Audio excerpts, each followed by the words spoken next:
Well, hello, Syma. It's been a bit of a while, but we're back with season two. Yeah, we certainly are. I'm really looking forward to it and excited to be back. How are you, Tim? No, I'm really good. It's been I think both of us sort of got a bit swamped with having to do other things than the podcast, sadly. It'd be nice just to do the podcast like once, once a week, but yeah. Yeah, no, absolutely. So I think we're back. We've got some exciting plans, And some and exciting guests. yeah, absolutely. And it's But I think ready to we'll go. probably do a little bit slightly longer ones where we kind of hopefully dig into a little bit more detail and just release them once a month. Yeah, I think so. And as always, we're very keen to get feedback from our listeners and viewers on Yeah. existing podcasts or ideas for guests. So what science have you been up to anyway over the last little while? Or have you just been busy teaching, going to conferences? My glamorous lifestyle. Yeah, yeah, no, exactly. Um, Actually, I went to a really interesting conference in Kobe in Japan, where people were talking about using AI to simulate the movement of molecules and the sort of things they can predict in future. So, with sort of really high accuracy, how drugs, potential therapeutics might bind to their targets, things that now you in the future you'll be able to do with AI. So that was really interesting. Won't that put you out of a job?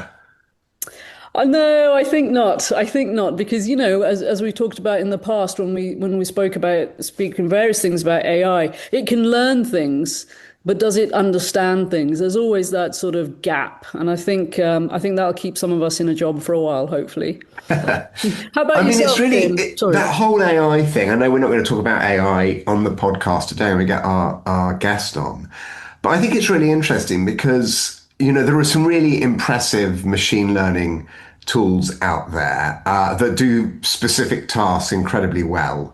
And I mean, we code some of those up I say we, that's the broad we, but my excellent postdoc Willem kind of links artificial neural networks to partial differential equations, and then trains them on data that we're confident on.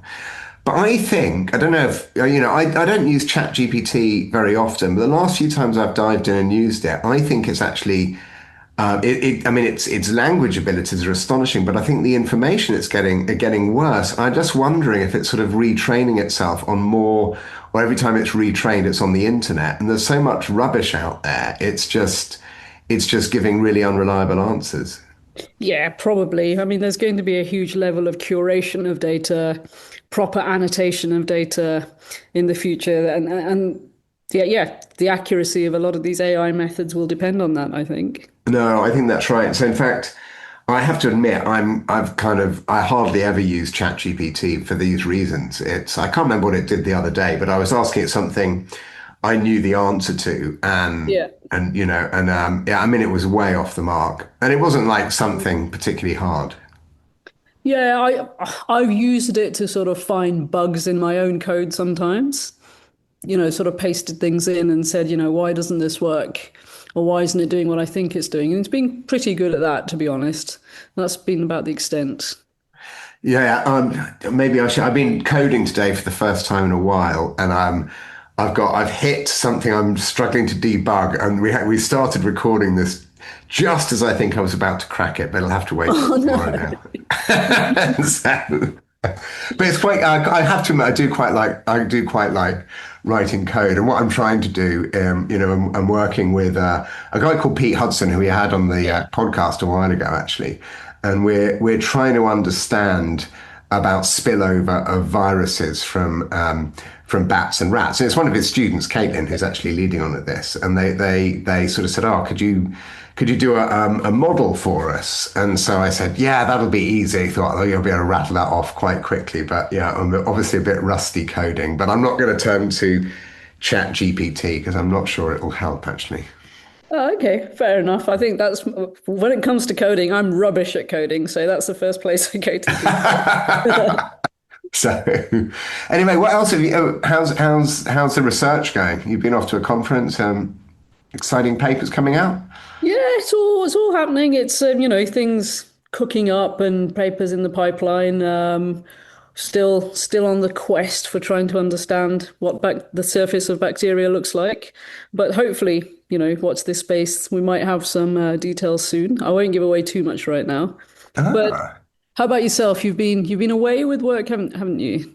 Been away, a bit of work and a bit of holiday. I had a meeting in Australia, so I've got this big grant at the moment where we pulled all the collaborators together, and that was really good fun. Enjoyed that, and then had to pop over to Puerto Rico to see another collaborator, where we were a couple of collaborators who were working on a paper.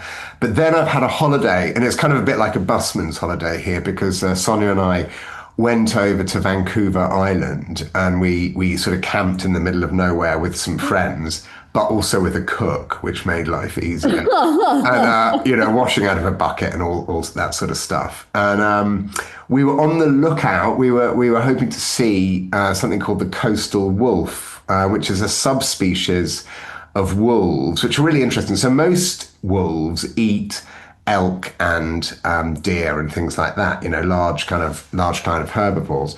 But these deer get nearly all of their food from the ocean. And so they're about 50% of their prey are sea otters, are those animals that everyone loves because they sort of sit there on their back Yes. going like this. Anyway, the wolves really like them as well. And they will. The sea otters are pretty hopeless on land, and so the wolves will. But they haul themselves out a bit like seals, and so they'll go to haul out sites, and the wolves will try and kind of get them on the haul out sites.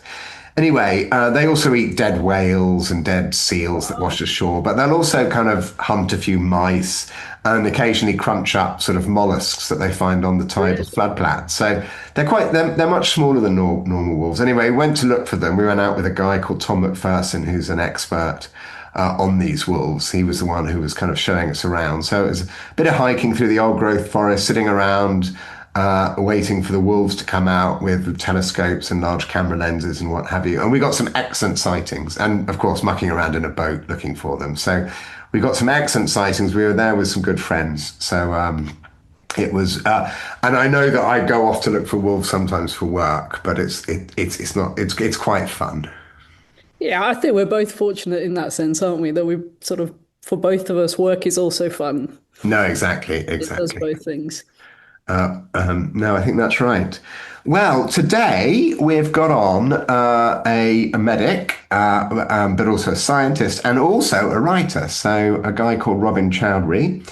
And he's gonna hopefully tell us a bit. So I think it's really interesting. So a lot of kind of medical scientists, they kind of have multiple jobs almost. So they'll work in a university department as Robin does, but they're also clinicians. So I think he's stopped doing surgery now. He used to do heart surgery to sort of keep people alive by clearing arteries and what have you. But he also runs a research group. But he also, as we'll learn, is very interested in art. So anyway, should we get him on? Yeah, absolutely. Hello, Robin. Welcome to Science of the Times. Well, thank you for the invitation. It's a pleasure to be with you. Um, my name is Robin Choudhury. I'm a cardiovascular clinician scientist, a professor in Oxford, and an active clinician. And I have a research laboratory that focuses on innate immune function in relation to cardiovascular disease. Can you unpack that a little for our readers? So innate immune function. So our heart gets attacked by viruses and bacteria and things, and different people have different levels of immunity passed down from their parents, from their mother. Well, that is true. The heart can be attacked by viruses and bacteria, but that's not what I work on. So the immune system turns out to be a bit of a misnomer. The immune system is in some sense a universal system of homeostasis.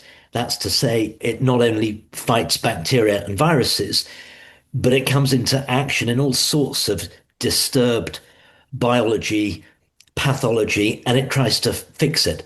So we're interested in understanding how the immune system can be harnessed to fix this problem of atherosclerosis, this narrowing of arteries that causes heart attack, and also how it orchestrates the response to myocardial infarction, heart attack, how the immune system might be reprogrammed to help regenerate the heart rather than allow it to repair itself through harmful fibrosis. Excellent. So if you succeed, does this mean I can give up exercise and eat large amounts of fatty food? Tim, you must make your own choices. I wouldn't recommend that.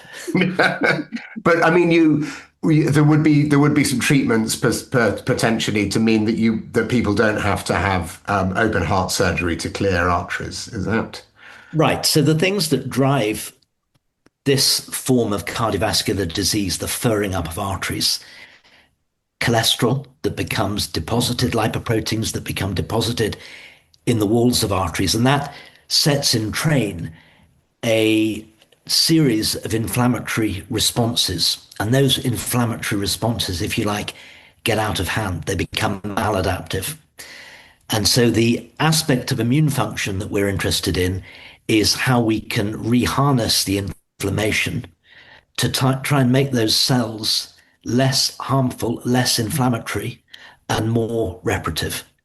And the particular area that we're interested in is how diabetes reprograms bone marrow stem cells, which are the originator cells of the immune cells we're thinking about, in ways that lock them into harmful pro-inflammatory programs and prevent them adopting this reparative capacity. And that in turn, we think, addresses a long-standing paradox in cardiology, which is that diabetes clearly drives macrovascular, coronary artery in particular, disease. But treating sugar, which is the mainstay of diabetes, lowering glucose, doesn't have an effect or doesn't have any straightforward effect on reducing that risk. In other words, something gets locked in. The sugar's bad, but treating the sugar doesn't fix the problem. And we think at least part of that problem is immune mediated.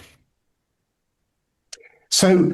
How do you go about doing that? Do you design drugs? I mean, because it's quite difficult to get to a point when you can start putting drugs into people. So, I mean, do you use sort of machine learning to devise drugs and then try them in other animals and then eventually move through to human trials? The reason I ask about machine learning, we've had a few people on the podcast in the past who have been designing drugs using known protein structures and what have you. Yeah, so in the first place, we need to try and understand the disrupted processes. So where we've got to at the moment is in determining at least some of the epigenetic programming that occurs as a result of persistently high levels of glucose. So in other words, the proteins that determine which genes get expressed are fundamentally altered in the bone marrow. Now, in those bone marrow progenitor cells, that sets in train a whole cascade of potentially targetable secondary processes. So the DNA alters its conformation. That's the primary change in response to so-called histone modifications. And that accessibility changes the genes that are transcribed. In turn, there are messenger RNAs, there are proteins, all of which come down that pathway. Now, the intervention might occur at the level of the epigenetic reprogramming, but that might turn out to be too big an ask. But on the other hand, if you can understand what's at the tail end of that pathway, it may be possible even to repurpose drugs. So we identify patients in whom these processes are active, and we say, well, actually, that drug's going to work if only we could identify that patient. And so it's bringing together a variety of different strands of understanding in order to deliver a therapy, which might involve ultimately developing new drugs, but that's not necessarily the case. Yeah, so I think sort of work a little bit in this area. I think one of the hardest aspects of sort of drug development or discovery is really that target identification, right? I mean, I think sort of sometimes people can say, well, why is it so hard to develop a drug? You know what's wrong. But the point is that there's many, many different pathways and multiple players. And oftentimes we have no idea what we're targeting, let alone what the drug should look like.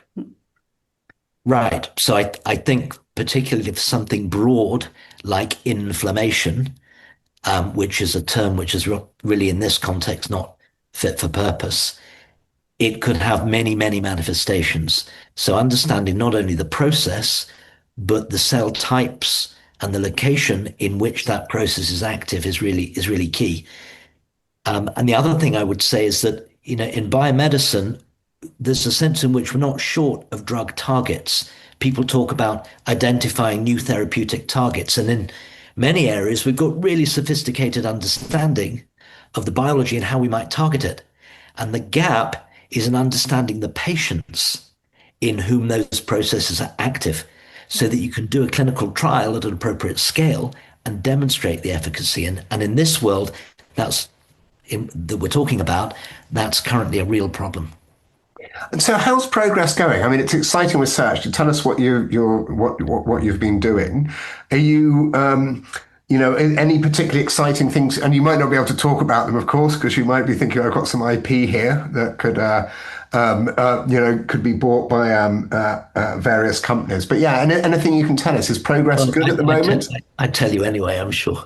No, I tell you something very interesting. That we've just got a paper which I believe is about to be accepted in a very final revised form.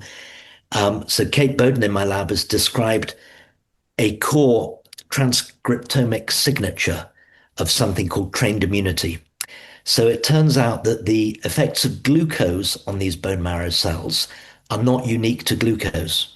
So there are certain other exposures, diet, chemical, inflammatory, infective, and they seem to be funneled through a unifying response. And these innate immune cells behave in a similar way and potentially a cumulatively similar way, whatever these exposures are. So you might say, why does that matter? Well, if they're remembering a lifetime of exposures to bad stuff, as it were, that ultimately we know impacts on atherosclerosis, that at some level is a bit depressing to learn, but it also, of course, has the potential to identify an integrated super risk factor. Mhm. And if you can identify that, then you have the potential to correct a whole bunch of bad stuff that's been remembered by these stem cells. So we're very excited about that because we now describe the signature, and that allows us to go and find out what's determining and what's writing that signature into the epigenome. Oh wow! Wow.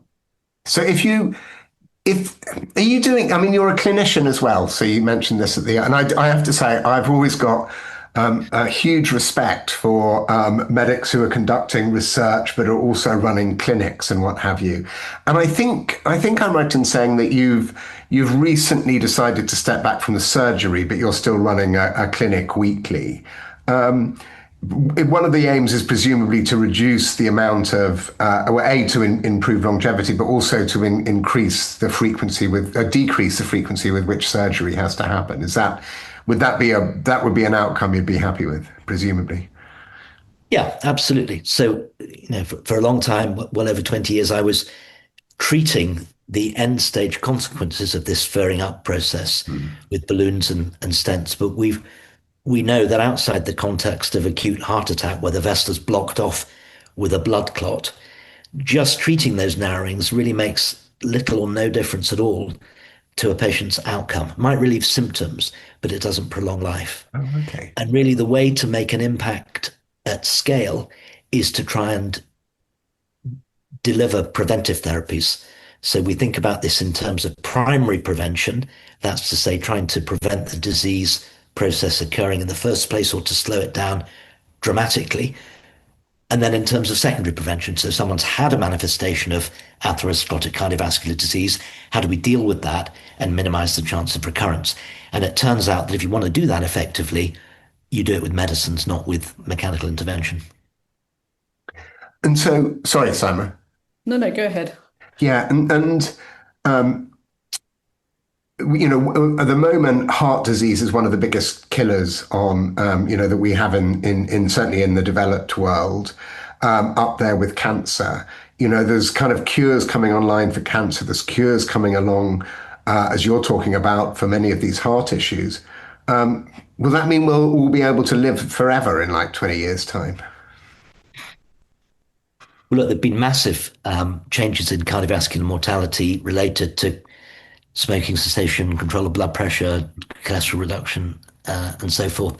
Most of those are age adjusted. So it's not that they're not happening, it's that it's happening At a later later. age. Yeah, okay. So I agree with you. I think we're living in an absolutely exhilarating time in biomedical science.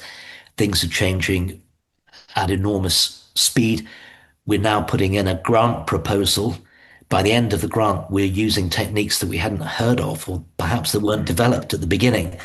So it's moving extremely quickly, and our ability to harvest data at scale and to analyze it is breathtaking.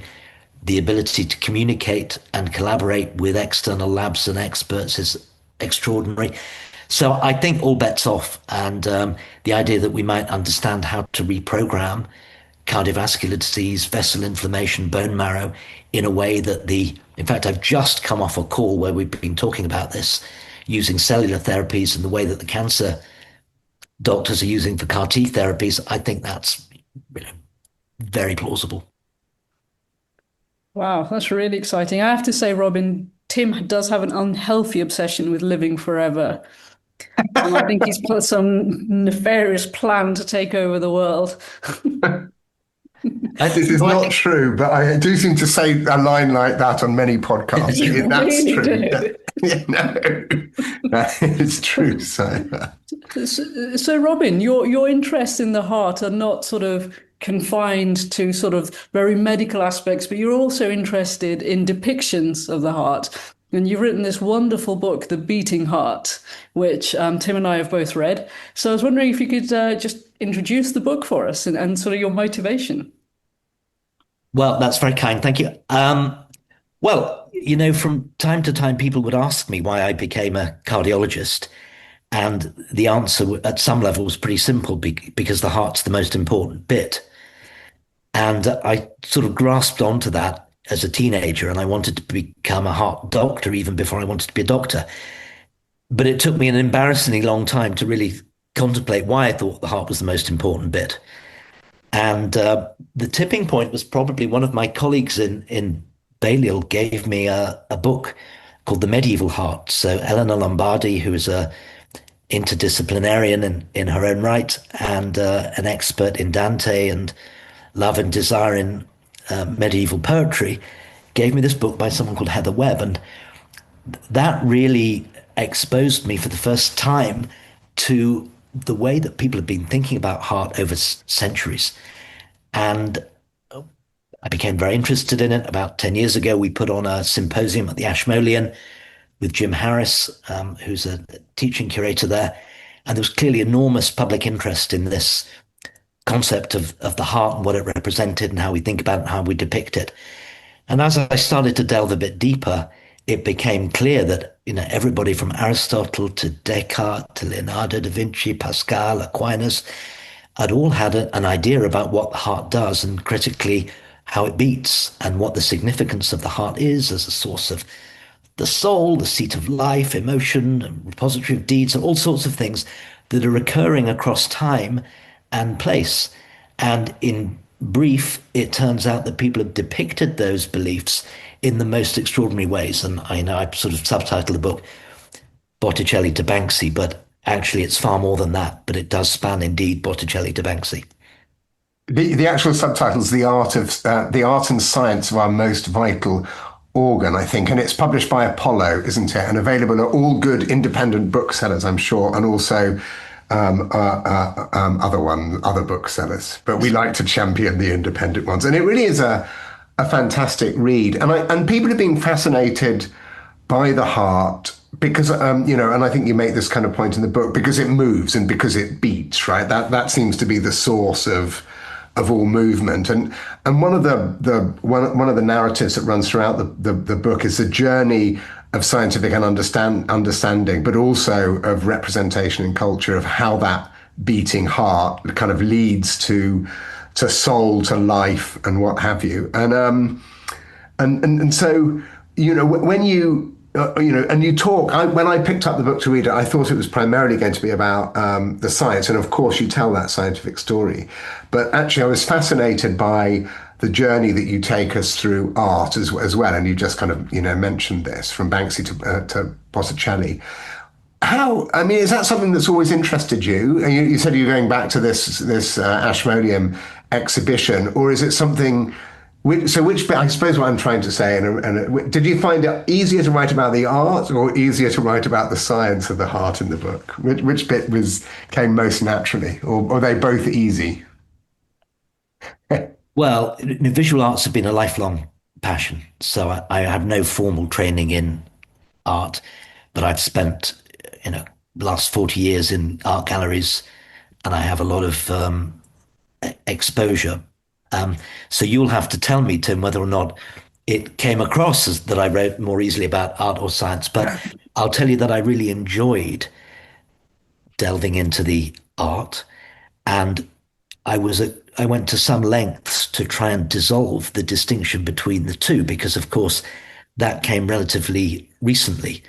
And so people were thinking historically about their hearts in a way that it just wasn't divided in the way that we would do so naturally now. Now, Aristotle was thinking about the heart as a life source when he lifted the flap on a fertilized egg and saw the heart beating on the surface of the embryo. He was trying to integrate all sorts of thinking about life and soul and philosophy of life, and it was all coming together and melding. And it wasn't really until much later, Leonardo, perhaps at the beginning, certainly in the Enlightenment, that people start making this division between what we might think of as the art and the science. And another theme that I hope I bring forward in the book is that, and I'm certainly not trying to diminish what we believe about the heart through some sort of scientific revelation. The very strong point is that even as the science develops and we understand it more and more, we still absolutely cling to this humanity and this idea about the heart. And it's absolutely replete in our literature, idiom, poetry, and of course in street art. And, I have a very large collection of street art images, which are really a re-articulation of the way the heart's been regarded for thousands of years. And sort of, is that universal across sort of, all the art, sort of the artists we've mentioned so far are particularly sort of Western artists. Do you find that there's this sort of the same across the globe? I wouldn't say it's the same across the globe, but there are different types of interest and fascination. So if we go to India, for instance, you can read about ideas in the Upanishads that are very similar to Western ideas.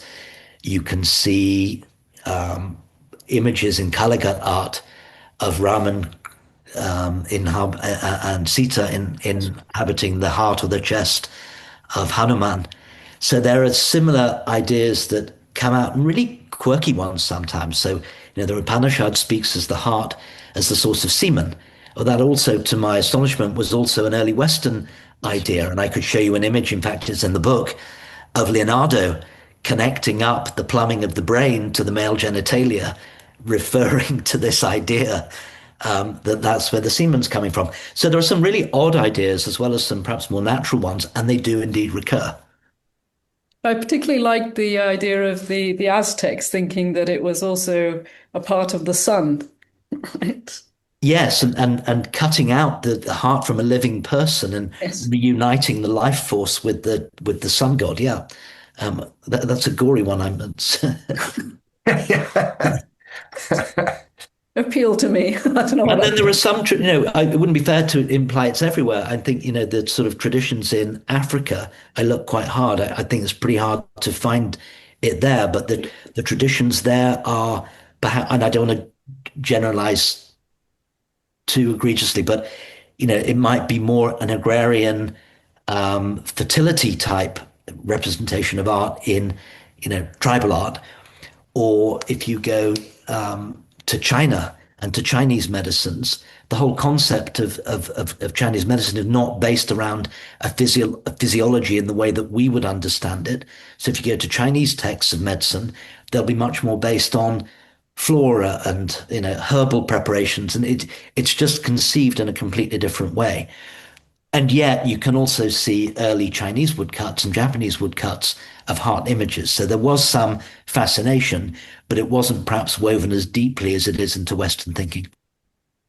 And if you look within a culture, so whether it's Indian, whether it's Chinese, whether it's Western, how has the depiction of the heart changed as our scientific understanding of it has changed? Is there a correlation or not? Well, I don't think there's a simple correlation, but in fact, it's very messy because the heart motif, as we understand it, has been around for a very long time and it's debated. And I go into the book as to some of the potential origins of that motif, and clearly whether there's a direct lineage from some of the early depictions to how we show it now in the I Love New York type motif. I don't know, and I certainly can't show. But it's been around in that form for a long time. And then there's some really crazy stuff in a sense that goes on. So, the early anatomical descriptions of the heart and depictions of the heart, and I'm thinking of 16th century Italy now, seep over into the sacred depictions of the heart in the Catholic Church. And that, of course, has a great proliferation through the Novo-Hispanic world. The Jesuits adopt the heart in the cult of the Sacred Heart. And we can think of artists like Frida Kahlo who have had that, direct exposure to Catholic art, but also to the Mesoamerican art. So it's all very complicated and bound up. And I think what's interesting is what distills out, because it's not organized and it's not structured in many ways, but these heart motifs, both in the carnal heart, the anatomical heart, but also in the heart motif, persist simultaneously. And you'll find actually the emojis on your phone contain both anatomical hearts and beating hearts of all descriptions, with little wings on and yellow hearts and black boxed hearts and purple hearts. There's all sorts of things in there, and you can figure out what they might mean for you. And so do you, sort of in terms of okay, say if we stick to the Western kind of world and the depictions, are there sort of are there step changes in the way things sort of the depictions marry up with scientific knowledge, do you think, or are they sort of completely, do they sort of go parallel and not sort of intersect? I think the latter. I don't think it's not as if the scientific understanding doesn't suddenly change the way either that we depict or the way that we think about the heart. I mean, clearly it does medically and physiologically, but in terms of the humanity of the heart and its really core, and of course the word core is derived from cor cordis, heart. So at its core, the way that we think of the heart is, I would argue, pretty similar. And as a consequence, the way it's depicted in art is pretty similar. And are you an artist yourself, Robin? Absolutely not. Okay. And I mean, one of the reasons I'm asking this is because I think one of the things that I found really interesting in your book, like many scientists, many medics, we like art. You're much more knowledgeable about art than I am, particularly around, probably about all art, to be perfectly honest. But the two fields, art and science, are often don't come together. And I think one of the really nice things you do in your book is the way you do bring them together and you weave them together and you explain the history of our understanding of how it works, but also the history of depiction and the role that it's played in culture and what have you. As you were researching this book and you were learning more about the artistic side, the cultural side, did it change the way that you thought about the heart from a scientist or a medical perspective? Is it, and where I'm getting at with that, is this something that we should all be thinking about? Should I be going back and looking at the way that nature has been depicted over the eons in different cultures? And would that help me understand it better? God, that was a deep question. Well, I think, yes, I do my best. I mean, I think in answer to the first part of it, I think I elaborated my understanding of how we see the heart culturally. So remember, the beginning of the story was I had a certain idea. I'd somehow absorbed a a notion of what the heart was, and it's important. Right? It's important. I don't know where that came from. And the significance to me as a doctor is that clearly my patients have the same. So when people come to see me with sick hearts, I think there's an overlay of real concern about their heart, about their well-being that they perhaps wouldn't get from, an ingrown toenail or right? I mean, there's something about the heart. And so, I've tried to, I mean, perhaps it's made me a little bit more of an empathetic doctor, trying to understand not only the problems with the heart, but that it really comes attached with some deep anxiety and concern for some people about the significance of the heart. And sometimes I get asked about heart transplantation in this context, and how do people with heart transplants respond to when this organ with all of these deep connotations is switched over. And I can't answer that with any authority, but certainly the way that people perceive their hearts is changed at the time of transplantation, because although the plumbing is reconnected, the nerves are not. And so some of the perception of one's heart is changed. And in a way, I mean, talking about transplants and such like, of course, you can have a heart transplant, but you can't transplant your brain, for example. So in a way, we are more, what we are perhaps is more our brain than our heart. But that's not how we think of it, right? We still tend to think of it as heart. It's an odd thing in a way. Yeah. And that oddness, I mean, although I sort of mischievously, play with that, I mean, that goes back a long time. That's Aristotle and Plato. So Plato is, that's the brain is the core, and Aristotle focuses on the heart. So that dichotomy goes back a very long way. But it's interesting that despite exactly the situation you describe, we still go back to the heart, and our language is largely related to the heart, heartbreak, heartfelt, broken hearts, and I don't have to expand it. And it's because I think that we have this relationship with this organ that is autonomous. It exists in some sense apart from us, and it responds. It has this sentience that allows it to respond to things that we're engaged with, and it reports to us. When you're in love or when you're in fear, you feel your heart pounding. And that's a very special relationship that we don't have with our brain or our pancreas or our toes. That's right. So we can feel our heart in the way I can't feel my spleen. Yes, and your heart is telling you something. You're not telling it to do that. Yeah. It's telling you. And of course, that's one of the themes from the science side of trying to work out why it beat on its own. And we know the answer to that question now. And I think that the person who solved that, Dennis Noble, is at the same college as you in Oxford. And I think you've got quite a nice story about discussing his findings with him. You mentioned it in the book. Right. Yeah. Well, you're right, Tim, that the question about how the heart beats is the one that had really hung over the ages. And I hadn't appreciated that. That was something that came out very much from the book. And indeed, it's why it's called The Beating Heart. And when Descartes heard of Harvey's description of the circulation of the blood, he said, yeah, well, sure, I get that. But you've got a much bigger problem. And this is the domain of God. And that's how the heart beats for itself. And Dennis Noble, as you know, in the 1960s, picked this. And I had the great privilege of interviewing him in a Zoom call in lockdown. Because I'd known the story. I've known Dennis for a long time. He's been a teacher of mine and a mentor. But I'd never really asked him if he understood the significance of his finding as a graduate student before he had his PhD in the early 1960s, in the context of all this that had gone before, these thinkers that had addressed the problem before. And of course, Dennis was very modest in his recollection, and of course denied that he attached to it quite the significance that I did. But it was great to hear that story, and he very generously shared it with me in some depth that I recount in the book.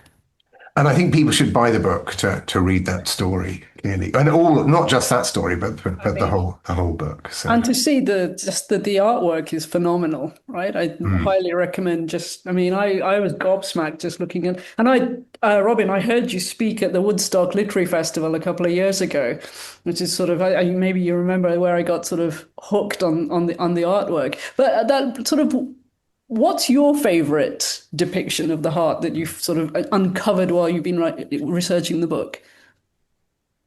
I really like the Giovanni di Paolo of St. Catherine, exchanging our heart with Christ. And I mean, it's just a beautiful image. It's in the Metropolitan Museum in New York. It's about the size of a TV screen. Well, I suppose that doesn't mean much it's about the size of my TV screen. So it's not very big. It's not very big. It's about the size of a Broad Street newspaper, perhaps a little bit smaller. And it's beautifully, it's just a very elegant piece, but it also captures a lot of the story of the heart, this idea that the heart is a container. St. Catherine wrote very eloquently about in a political, persuasive political letter to Pope Urban, trying to reconfigure the church's position in relation to a sort of top-down control versus a nourishing, heart-like role, nourishing the flock, as it were. And so she uses the heart very persuasively. The image is really very beautiful, and probably if you push me for one, that would be the one. But there are many. I love the Leonardo. We got very involved in the Leonardo drawings, the annotations of the valves. I think there are about 80 images in the book, and they're all there, having been distilled out from a much larger number. And do you have any future writing plans? Are you going to do the kidney next, or no, I'm teasing. I know you're not, but well, I imagine you're not. But yeah.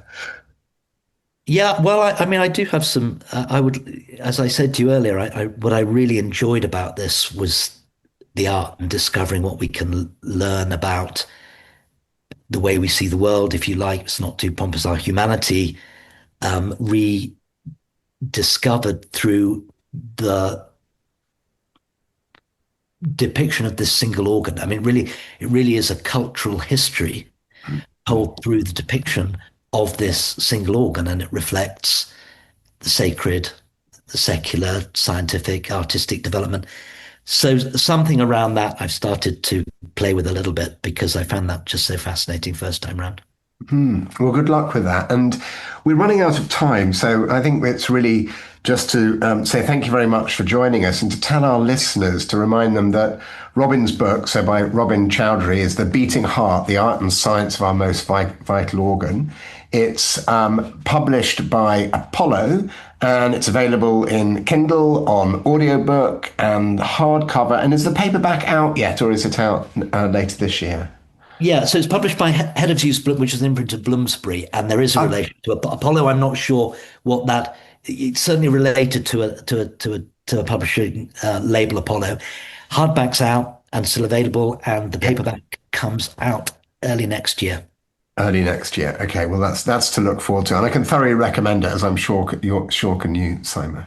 Yeah, absolutely, and we'll include a link with the podcast episodes. Yeah.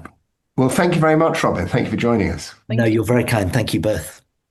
Well, that was really nice. I'll tell you what I think I liked about it is, we think of art and science as separate. And I do like the way that he weaves those two things together because, as scientists and possibly medics, I guess we have a sort of tendency to think of the science as more important than the art. And of course, it does produce cures or drugs or what have you, but that kind of we shouldn't devalue the art side of it, because culturally obviously it's incredibly important.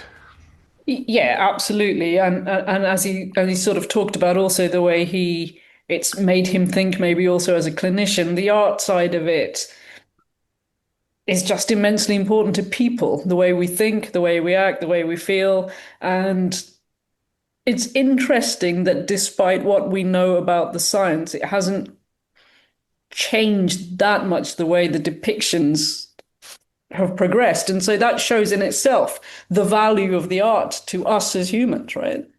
No, it's true. And I was wondering, and I don't know if anyone's done it, but thinking of my field about how aspects of ecology are depicted. I mean, there are some species, animal species that,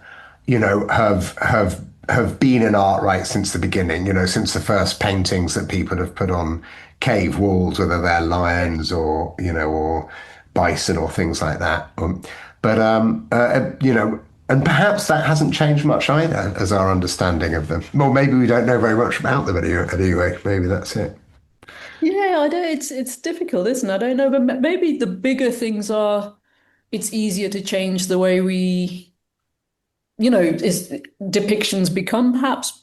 I don't want to say sophisticated, but more anatomically correct. Thing with the heart is we don't see the heart, right? It's hidden, and so perhaps I don't know. Hmm. Perhaps there's a difference in things that we see every day and things we can't. But we can't see many molecules every day, and you've got some pretty interesting pictures on your board behind you. I can't work out what they are. They're not molecules. No, they're not. Okay. I thought they might be abstract molecules. Well, the way my research has gone today, all my molecules are abstract.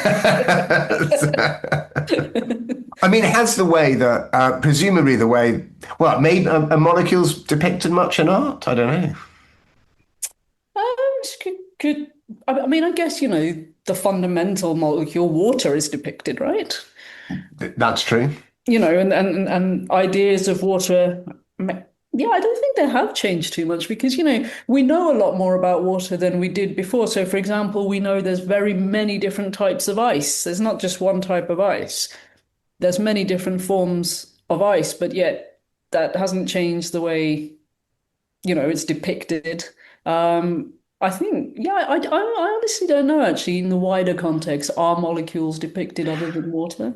I mean, I remember, an artist printing out, and actually it was really interesting to see the full human genetic code, Yeah. when they'd done that, we've got the human genome. They printed it out. And I mean, it's staggering just to see how much space it takes up, right? When it's written out just one letter after the other. I mean, it wasn't a belter of a read, to be honest, just those four letters. Yeah. But no, it was pretty impressive. I mean, you realize just how much information is in the genetic code, I remember. Yeah. I mean, I guess we see DNA itself depicted as this sort of this double helix.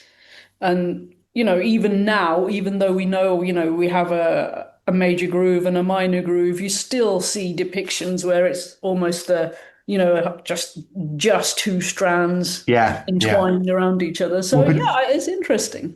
particularly in logos, Yes. you see it, and I remember I used to work at a conservation organization that I won't mention, but the Institute of Zoology in London, for a while had as its logo a strand of the double helix of DNA with some sort of primate or a bush baby kind of Yeah. climbing it up. But the way they'd drawn it made it look like the bush baby was committing suicide on this double strand of DNA. Anyway, I'm waffling on, but we should probably wrap it up because I'm sure no one's listening Yes. anymore. But it was that was really interesting. I enjoyed that, and we're going to be back sort of monthly or so. So Perfect.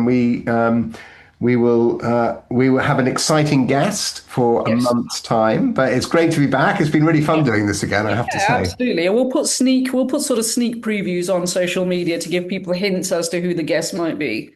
That's a good idea. And Excellent. so yeah, Yeah. please folks, yeah, keep an eye out on Blue Sky and Instagram, etc. We'll be dropping hints soon. Yeah. Fantastic. Brilliant. Well, great to see you, Syma, and let's catch up soon. Absolutely. Take care, Tim. Yeah. Okay. Bye. Bye.